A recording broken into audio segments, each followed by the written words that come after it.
Hi, it's Brenda Northey. I'm back again to talk about the Purpose series, and this is a series that is geared towards veterans and to military members who are transitioning out of service. So last week I introduced Meaningful Purpose, and I also introduced Viktor Frankl. This week I want to give you more concrete examples, and so we're going to look at Viktor Frankl's meaning framework and start with the first one, which is experiential. Frankl, when he was talking about experiential, tended to be focused more on how to build deeper relationships with your friends and with family and with your spouse. In this particular instance, though, as a programmer, I took experience and made it much broader.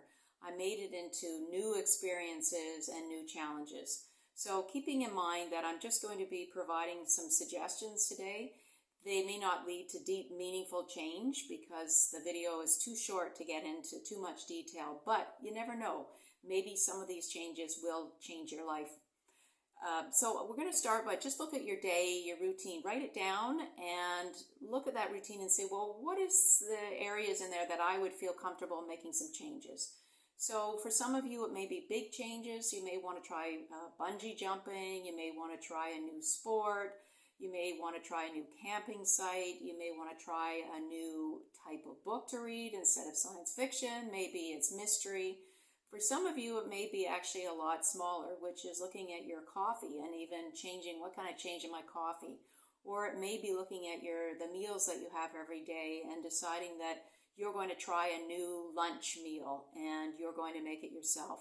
So for some of you who are cooks, trying new recipes is pretty simple. For some of you that are really not into cooking, that's more of a challenge, and it could be a very good challenge.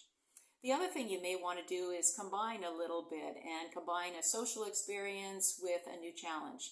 So, for example, you may want to tune up your bikes or buy some new shoes, and with your partner walk and have a dessert after dinner. So you're combining a little bit of exercise, you're having a treat, and you're spending time together. You may also, with your kids, do a similar, but instead actually use it as what we call a giving back experience. So go and volunteer for one of the sports that your kids are involved in. I know that they would appreciate that. It's summertime here in Canada, so maybe you would like to go and volunteer for one of the fundraising events. There's always a lot of events, fundraisers that are going on in the summer, and they're always looking for volunteers. So again, look at your day, see what you can change, and then I'm going to focus and give you a challenge to try and change a couple of things this week. And then next week we're going to focus on the second area of Frankl, which is creativity. If you want to go a little deeper, my book, Operation Who Am I, is available on Amazon, and I encourage you to explore. See you next week.